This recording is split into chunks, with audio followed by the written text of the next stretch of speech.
ನಾರಾಯಣಂ ನಮಸ್ಕೃತ್ಯ ನರಂ ಚೈವ ನರೋತ್ತಮಂ ದೇವೀಂ ಸರಸ್ವತೀಂ ವ್ಯಾಸಂ ತತೋ ಜಯಮುದೀರಯೇ. ದ್ವೈಪಾಯನೋಷ್ಠಪುಟನಿಸೃತಮಪ್ರಮೇಯಂ ಪುಣ್ಯಂ ಪವಿತ್ರಮಥ ಪಾಪಹರಂ ಶಿವಂ ಚ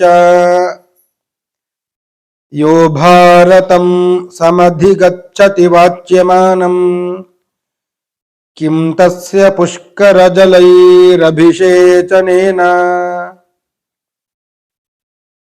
ಜಯತಿ ಪರಾಶರಸೂನುಃ ಸತ್ಯವತಿ ಹೃದಯನಂದನೋ ವ್ಯಾಸಃ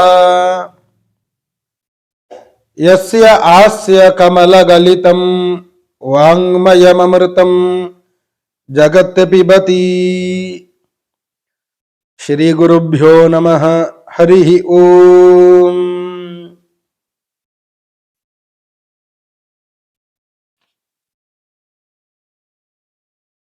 ಪಿತೃಗಣಗಳು 7 ಅಂತ ಸನತ್ ಕುಮಾರರು ಹೇಳ್ತಾ ಇದ್ದಾರೆ. 7 ಪಿತೃಗಣಗಳಲ್ಲಿ 3ರ ಒಂದು ಗುಂಪು ಅಮೂರ್ತರು, 4ರ ಒಂದು ಗುಂಪು ಸಮೂರ್ತರು ಅಂತ. ಅಮೂರ್ತರು ಅಂದರೆ ಶರೀರ ಇಲ್ಲದವರು, ಸಮೂರ್ತರು ಅಂದರೆ ಶರೀರ ಇರುವವರು. ಅಮೂರ್ತ ಗಣಗಳಲ್ಲಿ ವೈರಾಜರು, ಅಗ್ನಿಶ್ವಾತರು, ಬರ್ಹಿಷದರು ಅಂತ. ವೈರಾಜರ ವಿಷಯವನ್ನ ಹೇಳಿದ್ರು. ಅಗ್ನಿಶ್ವಾತ ಪಿತೃಗಣಗಳ ಬಗ್ಗೆ ಹೇಳ್ತಾ ಇದ್ದಾರೆ. ಈ ಅಗ್ನಿಶ್ವಾತರು ಯಾರು, ಅವರ ವಂಶಚರಿತ ಏನು? ಲೋಕಾಹ ಸೋಮಪದ ನಾಮ ಮರೀಚೇಹ ಯತ್ರ ವೈ ಸುತಾಹ. ವೈರಾಜರು ಪಿತೃಗಳು ಬ್ರಹ್ಮದೇವರ ಪುತ್ರರು. ಈ ಅಗ್ನಿಶ್ವಾತರು ಮರೀಚಿ ಋಷಿಗಳ ಪುತ್ರರು.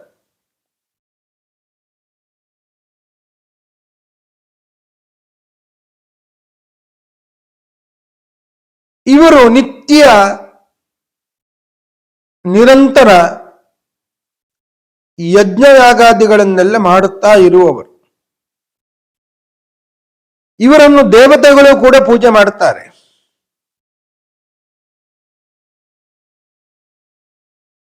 ಈ ಅಗ್ನಿಶ್ವಾತ್ತ ಪಿತೃಗಳ ಮಾನಸಿ ಕನ್ಯೆ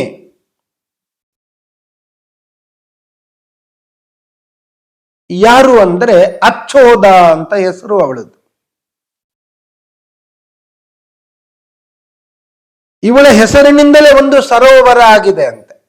ಆ ಸರೋವರಕ್ಕೆ ಇವಳ ಹೆಸರಿದೆ. ಯಾಕೆ ಅಂದರೆ ಸ್ವಚ್ಛವಾದಂತಹ ನೀರು ಇರುವ ಕಾರಣ ಅಚ್ಚೋದ ಅಂತ ಆ ಸರೋವರಕ್ಕೆ ಹೆಸರು.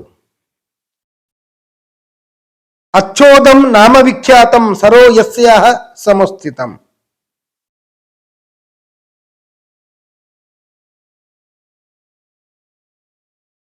ಇವಳ ದೆಸೆಯಿಂದಲೇ ಅಚ್ಚೋದ ಅಂತ ಸರೋವರ ಪ್ರಸಿದ್ಧವಾಗಿದೆ.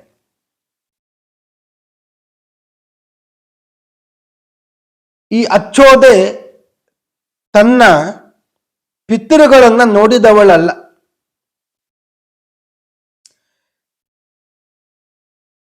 ಮಾನಸ ಪುತ್ರಿ, ಪಿತೃಗಳ ಮಾನಸ ಪುತ್ರಿ.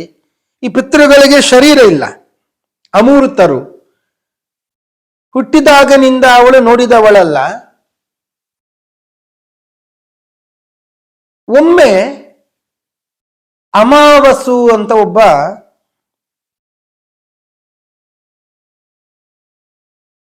ಅವ ಗಂಧರ್ವ,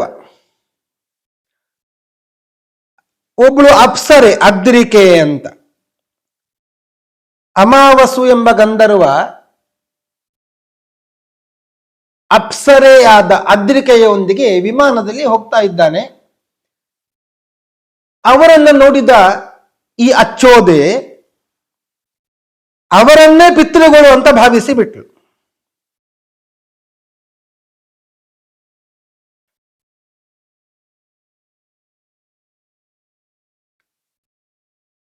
ನಿಜವಾಗಿಯೂ ತಪ್ಪು ಇದು. ಯಾರು ತಂದೆ ತಾಯಿ ಅಲ್ಲವೋ ಅವರನ್ನ ತಂದೆ ತಾಯಿ ಅಂತ ಅಂದುಕೊಳ್ಳುವಂಥದ್ದು ಅಜ್ಞಾನ ಅಂತ.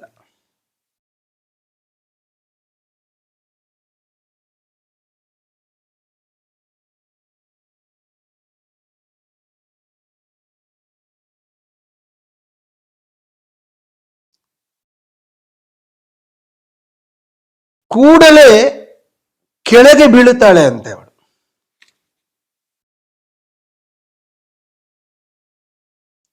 ಯಾಕೆ ಅಂದರೆ ಅವರ ಪಕ್ಕದಲ್ಲಿಯೇ ನಿಜವಾದ ಪಿತೃಗಳು ಕೂಡ ಸಂಚಾರ ಮಾಡುತ್ತಾ ಇದ್ರು. ಅವರನ್ನ ನೋಡಿಯೂ ತಮ್ಮ ತಂದೆ ತಾಯಿ ಅಂತ ಗುರುತಿಸಲಿಲ್ಲ. ತಂದೆ ತಾಯಿ ಎಲ್ಲ ಪಿತೃಗಳೇ. ಇವಳು ಮಾನಸಿ ಕನ್ಯೆ.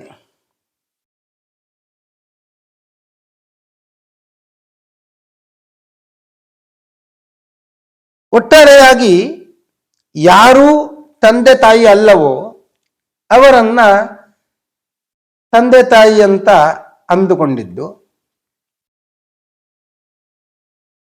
ಅದು ಅಜ್ಞಾನ.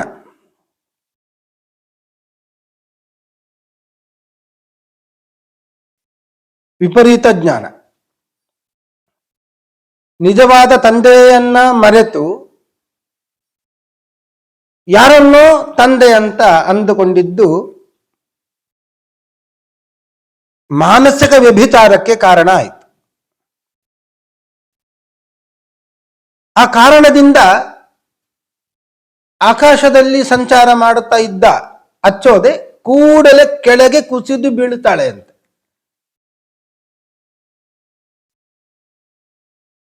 ಕೆಳಗೆ ಬೀಳುವಾಗ ಅತ್ಯಂತ ಸೂಕ್ಷ್ಮವಾದ 3 ವಿಮಾನಗಳು ಕಾಣುತ್ತದೆ. ಅದು ಬಹಳ ಸಣ್ಣ ವಿಮಾನ.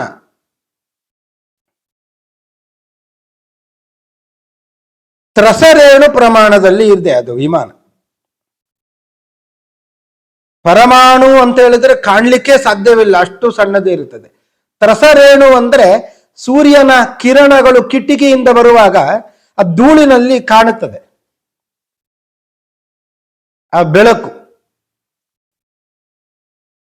ಅಷ್ಟು ಸಣ್ಣ ವಿಮಾನಗಳು 3 ಕಂಡಿತು.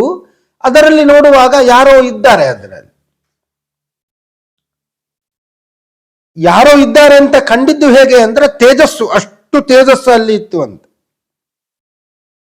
ನಿಜವಾಗಿಯೂ ಅವರೇ ಅಗ್ನಿಶ್ವಾತ್ತರು, ನಿಜವಾದ ತಂದೆಯವರು.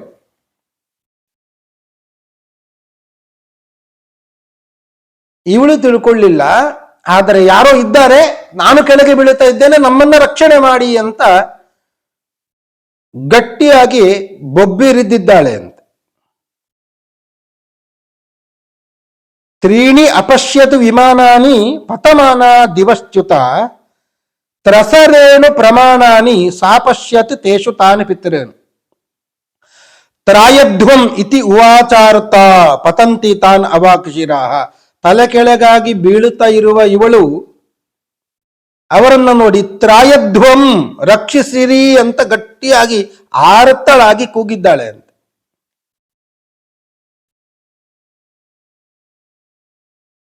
ಮಾನಸಿಕ ವಿಭಿಚಾರದಿಂದ, ಪಿತೃ ಅತಿಕ್ರಮಣ ಪಾಪದಿಂದ ಯೋಗಭ್ರಷ್ಟಳಾಗಿ ಕೆಳಗೆ ಬೀಳುವವಳಾದಂತ ಇವಳು ಇವರನ್ನು ನೋಡಿ ರಕ್ಷಿಸಿರಿ ಅಂತ ಕೂಗ್ತಾ ಇದ್ದಾಳೆ. ಆರ್ತನಾದವನ್ನ ಕೇಳಿದ ಆ ಪಿತೃಗಳು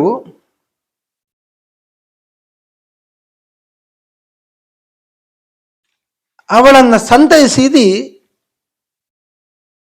ಭಯ ಬೇಡ ನಿಲ್ಲು ಅಂತ ಪ್ರೀತಿಯಿಂದ ಹೇಳಿದ್ದಾರೆ ಅಂತೆ. ತಪಪ್ರಭಾವ ತಪಸ್ಸಿನ ಪ್ರಭಾವದಿಂದ ಅವಳು ಅಲ್ಲೇ ನಿಂತಿದ್ದಾಳೆ.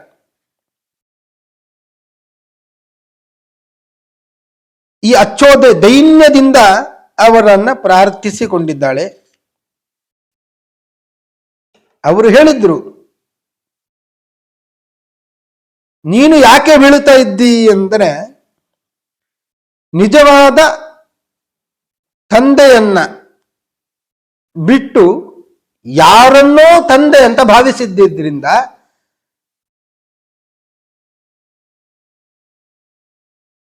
ಪಿತೃಲಂಘನ ರೂಪವಾದಂತಹ ದೋಷ, ಮಾನಸಿಕ ವ್ಯಭಿಚಾರಿಣಿಯಾಗಿ ನೀನು ಕೆಳಗೆ ಬೀಳುತ್ತಾ ಇದ್ದಿ.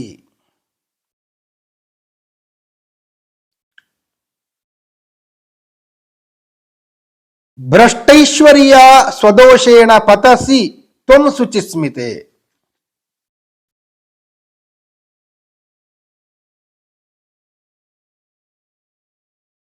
ದೇವತೆಗಳಿಗೆ ಆ ಕ್ಷಣದಲ್ಲಿ ಪಾಪ ಮಾಡಿದ್ರೆ ಆ ಪಾಪದ ಫಲವನ್ನ ಆ ಕ್ಷಣದಲ್ಲಿ ಉಣ್ಣಬೇಕು. ಇದು ದೇವತೆಗಳಿಗೆ ಕಾರ್ಯ. ಸದ್ಯ ಫಲಂತಿ ಕರ್ಮಾಣಿ ದೇವತ್ವೇ ಪ್ರೇತ್ಯ ಮಾನುಷೆ. ಮನುಷ್ಯರು ಪಾಪ ಮಾಡಿದ್ರೆ ಅದು ಇವತ್ತೇ ಉಣ್ಣಬೇಕಾಗಿಲ್ಲ. ಪ್ರೇತ್ಯ ಮಾನುಷೆ, ಈ ಮನುಷ್ಯ ಜನ್ಮ ಹೋದ ಮೇಲೆ ಮತ್ತೆ ಅವರು ಅದನ್ನ ಫಲವನ್ನು ಅನುಭವಿಸ್ತಾರೆ ಅಂತ. ಇನ್ನೊಂದು ಜನ್ಮವನ್ನು ಎತ್ತಿ ಬಂದಾದ್ರು. ಅದರಿಂದಲೇ ಇರುವಂಥದ್ದು ಹಾಗೆ. ಈ ಜನ್ಮದಲ್ಲಿ ಏನು ಮಾಡಿಲ್ಲ ನಾನು, ಆದರೂ ಯಾಕೆ ಕಷ್ಟ ಬಂದಿದೆ? ಹಿಂದಿನ ಜನ್ಮದಲ್ಲಿ ಮಾಡಿದ ಪಾಪಗಳು ಇರುತ್ತದೆ. ಪಾಪವನ್ನು ಮಾಡಿದ ಕಷ್ಟ ಬರೋದೇ ಇಲ್ಲ, ಕಾರಣ ಇದ್ದೇ ಇರುತ್ತದೆ. ದೇವತೆಗಳಿಗೆ ಹಾಗಲ್ಲ. ಏನಾದರೂ ಅವರು ಅತಿಕ್ರಮ ಮಾಡಿದ್ರು ಅಂದ್ರೆ ಕ್ಷಣದಲ್ಲಿಯೇ ಅದರದ ಫಲ ಉಣ್ಣಬೇಕು ಅವರು.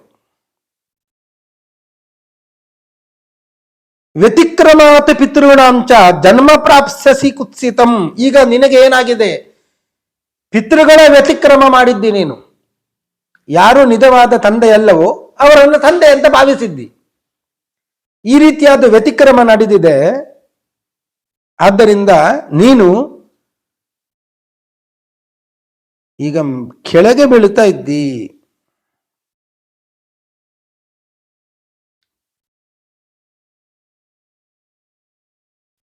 ಮನುಷ್ಯರಾಗಿ ಜನ್ಮ ತಾಳುತ್ತಿ ನೀನು. ಈಗ ದೇವತೆಗಳಿಗೆ ದೊಡ್ಡ ಶಾಪ ಅಂತೆ. ಅವರಿಗೆ ಮನುಷ್ಯರಾಗಿ ಹುಟ್ಟುವಂಥದ್ದೇ ದೊಡ್ಡ ಶಾಪ.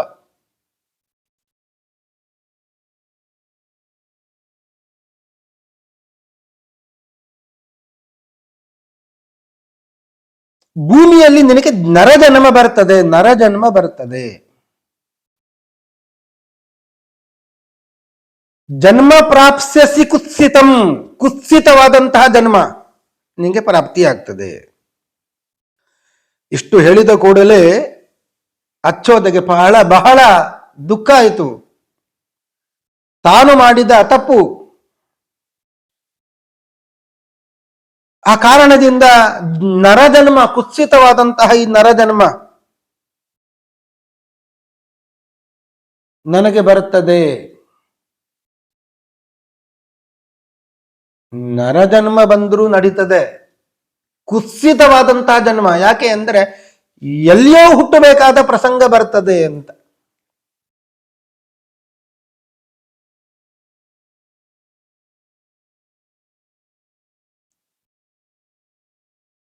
ಆಗ ಬಹಳ ದುಃಖದಿಂದ ಬೇಡಿಕೊಳ್ಳುತ್ತಾಳೆ ಪಿತೃಗಳನ್ನ, ತಪ್ಪಾಯಿತು ಕ್ಷಮಿಸಿ, ನನ್ನನ್ನು ಉದ್ಧರಿಸಿ ಅಂತ.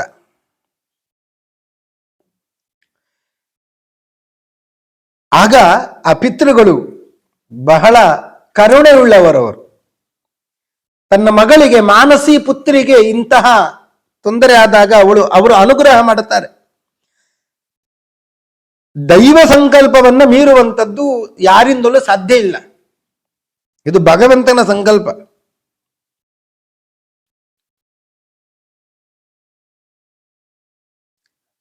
ನೀನು ಈಗ ನಿಜವಾದ ತಂದೆಯಲ್ಲದ ಒಬ್ಬರನ್ನ ತಂದೆ ಅಂತ ಭ್ರಮಿಸಿದ್ದೀಯಲ್ಲ, ಅವನ ಮಗಳಾಗಿಯೇ ಹುಟ್ಟುತ್ತೀ ಅಂತ ಹೇಳಿತು. ಹುಟ್ಟಿದ್ರು ನಿನಗೆ ಸಾಕ್ಷಾತ್ ಭಗವಂತನೇ ಮಗನಾಗಿ ಬರ್ತಾನೆ, ಹೆದರಬೇಡ ಅಂತ ಇಷ್ಟು ಅನುಗ್ರಹ ಆ ಪಿತೃಗಳು ಮಾಡಿದ್ರು.